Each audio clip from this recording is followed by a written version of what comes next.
Comic Cat Creations, and it has snowed in North Carolina, as you can see. So I figured it would be the perfect time to film an introduction for my DIY hooded cape. So I was really inspired by Once Upon a Time and When Calls the Heart, the TV shows, because they wear a lot of beautiful capes, but I wanted to give it like a more modern, trendy edge, so I added the cool fringe and used just a really gorgeous fabric so you could actually wear this as a fashion cape, although you could actually use this for cosplay too. So I really hope you enjoyed the tutorial, and I would really appreciate if you hit that subscribe button now so that you don't miss out on any more makeup and sewing videos, and I'm going to get out of this cold weather and show you how to sew it. For this cape, I used close to 2.5 yards of this beautiful faux suede fabric, and you should choose a fabric that doesn't stretch or fray. Fold your fabric in half so that right sides are facing together, smooth out all the wrinkles, and make sure all the edges are cut straight and lined up evenly, especially along the top. Measure the distance around your neck where you'll want the cape to lay, making sure it's loose enough so that it couldn't choke you, and I measured at 19 inches. Divide that number by 6.28, and this new number, called the radius, is what we need to begin cutting the neck hole. Mine is about 3 inches. At the top corner of your fabric where the fold is, measure and mark that number with chalk on both straight edges, and then swivel the tape measure from the corner and continue marking that number to create a curve, which you'll connect and then cut away. Decide how long you want your cape to be, keeping in mind that the last 5 inches will be fringe. The width of my fabric was actually how I decided on my length. 27 inches was as wide as I could go, so that became the length. Starting your tape measure at the small inner curve, measure and mark your desired length, moving the tape measure along the curve and marking frequently to create a much larger curve, which you'll also just connect and cut out. You'll wind up with this quarter circle shape that will be a giant half circle when unfolded, and since I couldn't fit it all into the camera shot, I drew a diagram of what it should look like right now, which you'll see me do throughout this tutorial. Cut a second identical half circle, and to do this I just kept the half circle we just cut folded in half and laid it on top of my other piece of fabric that was also folded in half. Then I cut along the lines to create a second piece so that now you'll have 2 identical half circles. Cut along the fold of one of the half circles to separate the pieces to create 2 quarter circles, so in total you'll have 1 half circle and then the 2 quarters you just cut. Lay out your half circle piece with the correct side facing upward, then place one of your quarter circle pieces on top of it so that the correct sides of the fabric are facing together, and line up all the curves and straight edges evenly. Then lay the other quarter circle piece on the other side, again with right sides facing. Pin together and stitch along the top straight edges, sewing with a straight stitch and a 1/2 inch seam allowance, removing the pins as you go, and as with any time you sew, always backstitch at the beginning and end of the seams. You'll have now created a giant circle with a small circle in the center for the neck hole and a slit in the front, which looks like this. Double your remaining fabric so you have 2 layers with right sides facing together, and then grab a hoodie or a sweater with a hood on it for a template. Fold the hood in half and lay it on top of your fabric, then cut around the hood with about a 1/2 inch seam allowance on all sides. When you get to the bottom of the hood, just fold your sweater out of the way along the seam that attaches the hood to the rest of the sweater, and then cut along the shape of that seam, again using a 1/2 inch seam allowance. Now pin and sew along the curved edge of the hood, and since it's turned sideways, I just labeled all the areas for you to see. Now the hood is turned upright to show you that I ended up adding a new row of stitches to curve the back of the hood a bit more because it looked too square-shaped when I tried it on. Then I just trimmed the excess fabric and removed those few extra original stitches. Open up and measure the bottom edge of your hood that sits around your neck against the cape's neck hole to make sure that they're the same size, and as you'll see, my hood is a couple of inches too wide, so I just trimmed that fabric off so that the distance around the neckline of the hood is now the same as the distance around the cape's neck hole. Lay your cape with the correct side facing up, and then find the center of that half circle panel and mark it with a pin to represent the center back of your cape. Open up your hood and flatten out the seam allowance, and the bottom of this seam is the center back of the hood, so match up that seam to the center back of the cape with correct sides of the fabric facing together and pin them.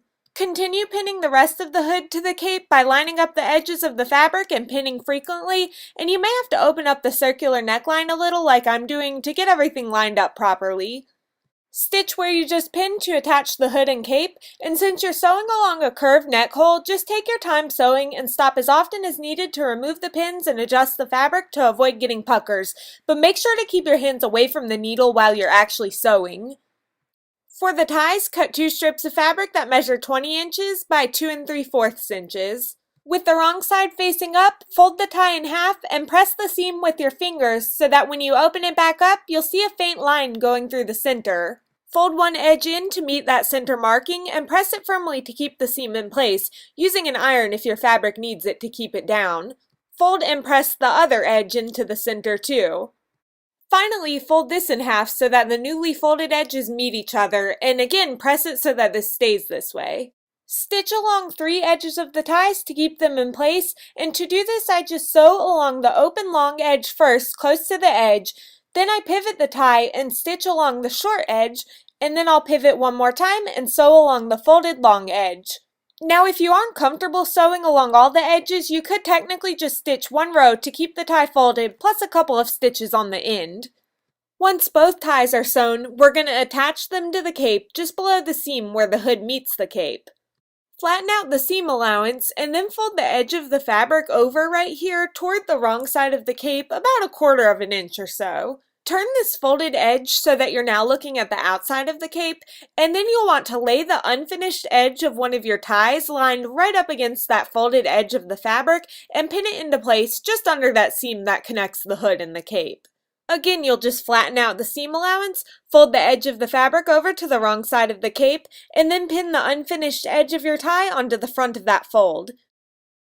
Stitch back and forth several times to secure each of the ties into place. The next diagram shows the cape turned to the side, which is how I have it laid out in the next scene, zoomed in, to show you how to hem the edges. The wrong side of the fabric is facing up, and this edge is the straight edge on the front opening, while this curve is the bottom edge of the cape. Starting at the bottom of the straight edge, fold your fabric over once, then fold it over again, folding about 1/4 inch each time, and pin it down. Continue folding and pinning in this way to create a double folded hem up until you get to where you sewed the ties on. Now remember that you already folded the small section of fabric where you attached the ties over once earlier, so when you're at the ties now, you just need to fold that little section over only once now to blend it seamlessly into the rest of the double folded hem you're creating. Continue double folding the rest of the hem just like you were, all the way around the front of the hood. And just FYI, we attached the ties like we did earlier so that those stitches we attached them with would be folded over and hidden from the front of the cape now that we're hemming it. When you get to the other tie, just do the same thing where you incorporate that section of fabric into the hem by folding it only once, and then continue again double folding all the way down to the end of the front of the cape. Now that you have the entire front opening and hood of the cape pinned for hemming, you'll want to stitch along the entire hem with a straight stitch to secure it into place, removing the pins as you sew. Now the hem is complete and looking great, and you'll see that the ties are securely and neatly attached so that the messier stitching that secured them is on the inside. Now we just have to cut the fringe, so lay your cape with the wrong side of the fabric facing up, and then begin marking about 5 inches up from the bottom curved edge of the cape to show where to cut your fringe at. Now start cutting your fringe, but make sure to start cutting just outside of the hem so you don't cut through your stitching.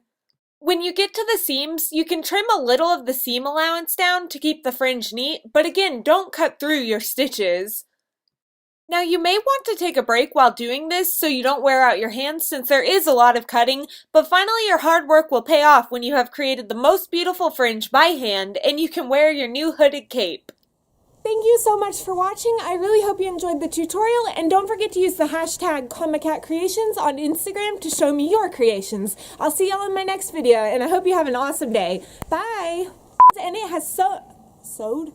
Well, we are gonna sew, but I was gonna say snow. That stunk. Oh, okay. Wait a minute. Caw, caw. Okay, shut up, Monica.